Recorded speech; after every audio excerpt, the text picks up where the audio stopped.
Upon my return today, I see so many changes: a sparkling river walk, towering office buildings, and dining halls that stretch my imaginations to their limit. And this credible center that captures the history of our beautiful city. But despite all of that progress, there's a common thread that connects your Tampa with my Tampa. When I helped start the Tampa Welfare League and Community Chest in 1924, we formed a habit, and rightly so, of boasting of the finer points of our city's life. Like you, we took pride in the many civic improvements which we had brought about in the 1920s. The city booms now, and it boomed then, and we brag to anyone who would listen.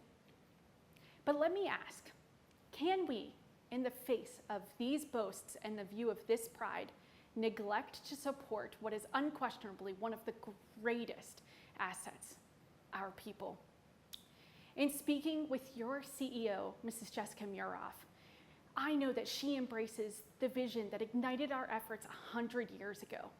And like me, she knows that you cannot fully nourish, thoughtfully safeguard, and intelligently grow your efforts without knowledge.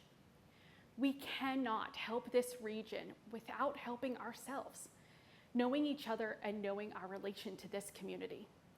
And from there, we must continue to mobilize our humanitarian forces into a strong, well-disciplined, and fearless unit. We must take an army of volunteers from all walks of life into this effort, and we must have Tampa, or the Suncoast, know that it is everybody's job to lift up our community. And our goal is a certain amount of money. But in my view, our real goal is to prosecute ignorance, want and struggle in a united way. Everything that contributes to the welfare of our people, especially education, must be recognized and nourished. At the same time, we must be elastic enough to change our programs to adapt to changing needs. In 1926, the League brought together this city to help with a tremendous storm.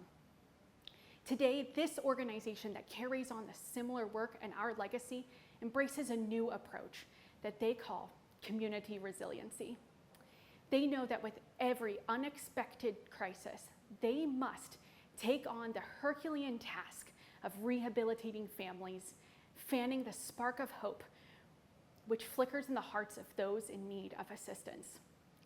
And thus, we work for the common good, and we must stimulate the active and continuous contact between our public and private agencies. There is no fundamental difference in the work that must be done. Every piece of social service legislation pioneered by men and women of vision must be molded by the public opinion. Activities begun in the name of sweet charity must be recognized as necessary to the well-being of the people as undertaken as public responsibilities. So what will it take to extend this 100-year legacy into the next century? It will be more than just meeting the certain standards of service, more than properly relating our efforts, more than the spirit of service to approximate our vision. It will take real sacrifice and unselfish devotion, which will work as a leavening influence. We must, again, as we did in our infancy, become conscious of our common life and be willing to share in the responsibilities and enjoy its opportunities. In closing, I ask you to remember this. Towns are made by the determined effort of all of their citizens.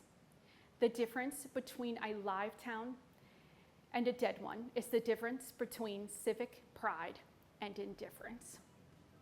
Thank you.